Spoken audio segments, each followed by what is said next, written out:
ወላጆቹ ያጩለትን ሴት ያገባ ወጣት የሱ አስገራሚ ታሪክ። አሰላሙ አለይኩም ወራህመቱላሂ ወበረካቱሁ። ውድና የተከበራችሁ የሰያት ዩቲዩብ ታዳሚያን እነሆ ዛሬ አንድ ታሪክን ይዤላችሁ መጥቻለሁ። ይህ ታሪክ ወላጆቹ ያጩለትን ሴት ያገባ ወጣት የሱ ታሪክ ነው። ይህ ወጣት ትምህርቱን ተከታትሎ ከጨረሰ በኋላ ተመረቀ። ከተመረቀ በኋላ ወደ ቤተሰቦቹ ተቀላቀለና የቤተሰቡን ስራ አጠቃሎ ያዘ። ከዛም ቤተሰቦቹን እየረዳ ባለበት ሰዓት ወላጆቹ ተመካክረው እኛ ለልጃችን ልንድረው የሚገባው ኢማንኛ ቆንጆ ለጋ እድሜ ላይ ያለች ሴት ነው በማለት እንደዛች አይነትን ሴት ፈልገው አገናኙት። ከዛም እሱ በጣም ደስተኛ ሆነ። ኢማኗን ሲመለከት ውበቷን ሲመለከት ገና ልጅነቷንም ሲመለከት በጣም ደስ አለውና በወላጆቹ ምርጫ ተስማማ። ከዛ በኋላ ወላጆቹ ድግስን ደግሰው ዳሩትና ለብቻ ጎጆ ሰተውት ለብቻ መኖር ጀመረ። ከዛም በኋላ ስራው በጣም ቢዚ ያደርገውም ስለነበር እንዲሁም ወደ ክፍለ ሀገር እየሄደም እየመጣ ስለሚሰራ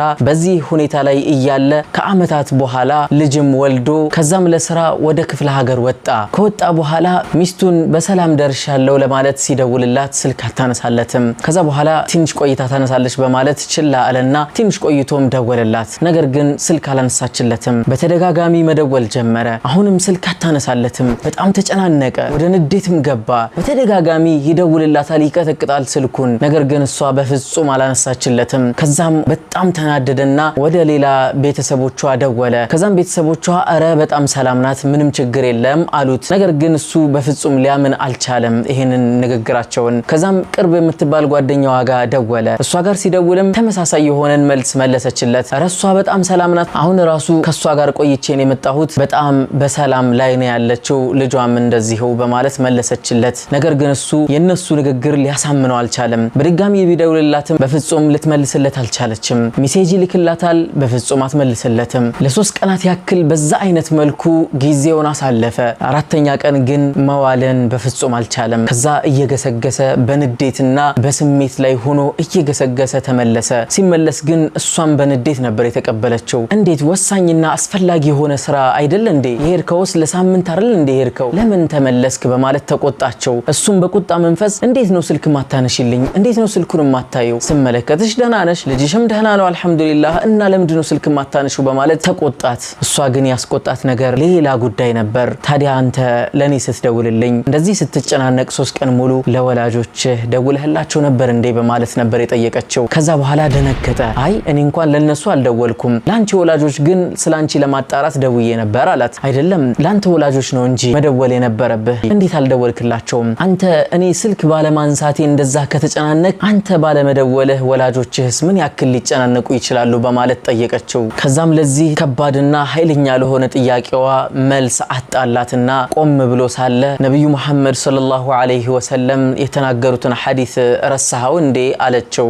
ማ ሚን ሙስሊሚን ዩስቢህ፣ ማንም እኮ ሙስሊም የሚያነጋ የለም ወዋሊዳሁ ዐንሁ ራዲያን፣ በልጆቻቸው ጉዳይ ላይ እኮ ወላጆቻቸው ተደስተው ኢላ ካነ ለሁ ባባኒ ሚነል ጀና፣ ከጀነት ውስጥ 2 ለሱ በራፎች የተዘጋጁለት ቢሆን እንጂ የሚለውን ሐዲስ ረሳኸው እንዴ? በማለት 2 ወላጆችህን ሳትደውልላቸው እንዴት እስካሁን አስቻለህ? እንዴት ቆየህ? በማለት ጠየቀችው። እሱም በዝምታ ተዋጠ። በጣም ደነገጠ፣ ጸጥ አለ። በሐሳብ ውስጥ ተውጦ ሳለ ቁልፍ አወጣችና የመኪናውን ሰጣችው። አሁን በፍጥነት ወላጆችህን ዘይራቸው፣ መጀመሪያ ለኛ ከመጨነቅህ በፊት ለነሱ መጨነቅ አለብህ በማለት መከረችው። ከዛም እሱ እየገሰገሰ መጀመሪያ ወደ እናቱ እንዲሄድ ስለመከረችው ከዛም በኋላ አቅፍ አድርጎ ሳማትና እናቴ ሆይ እኔ አንቺን ዘነጋሁሽ ለሚስቴ ስደውልና ለልጄ ሳስብ በማለት በፍጥነት ይቅርታን ጠየቃት እናቱን። ከዛም እናትየቱ ፈገግ አለችና አይ ይቅር ብያለሁ ልጄ፣ ነገር ግን የሆነ ነገር እኮ አላመጣህልኝም ረስተኸው ነው እንዴ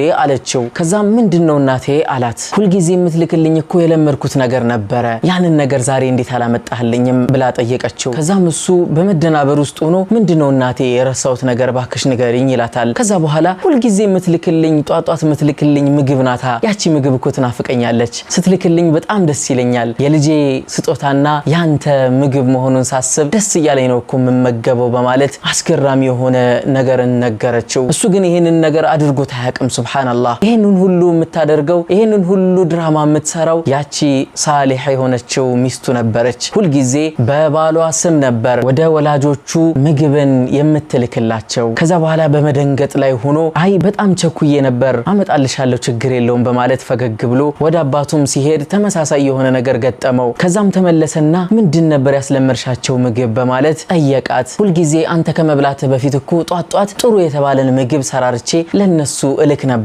ባንተ ስም ነበር ምልከው። ታዲያ ሁሌም ዱዓ ያደርጉልህ ነበር። ነገር ግን ዛሬ አንተ እንደዚህ ስትዘነጋቸውና ስትረሳቸው የሆነ ቀን እኔን ብታጣኝና እነሱን ብታስቀይማቸው ብዬ ፈራሁኝና ይህንን ነገር ላደርግ ተገደድኩኝ በማለት መለሰችለት።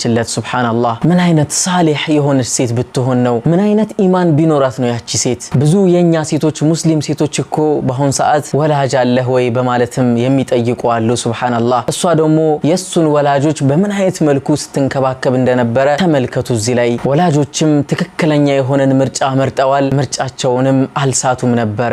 ልጃቸውንም በሚስቱ አግኝተውታል። አንዲት ሙስሊም የሆነችና በአላህ ሱብሃነሁ ወተዓላና በነቢ ሙሐመድ ሰለላሁ ዐለይሂ ወሰለም ያመነች የሆነች ሴት እንደዚህ አይነት ተግባር ሲኖራት ምን ያክል ያማረ ይሆናል። በዱንያም ሰዎችን ታስደስታለች፣ በአኺራም አላህ ሱብሃነሁ ወተዓላ ዘንድ ደስታን ታስገኛለች። ትልቅ የሆነና እጥፍ ድርብ የሆነን አጅርም ታስመዘግባለች። ምናልባት ተግባሩ ከባድ ሊሆንባችሁ ይችላል እህቶች፣ ነገር ግን ክፍያው በጣም ከባድ ስለሆነ ክፍያውን እያሰባችሁ እንደዚህ አይነት መልካም ስራ እንድትሰሩ መክራችኋለሁ። ወንዶችም እንደዚህ አይነት ሴትን እንድትመርጡና ይቺን አይነት ሴት አላህ ሱብሃነሁ ወተዓላ እንዲወፍቃችሁ ዱዓ እንድታደርጉ ነው መመክራችሁ። ወሰላሙ አለይኩም ወራህመቱላሂ ወበረካቱሁ።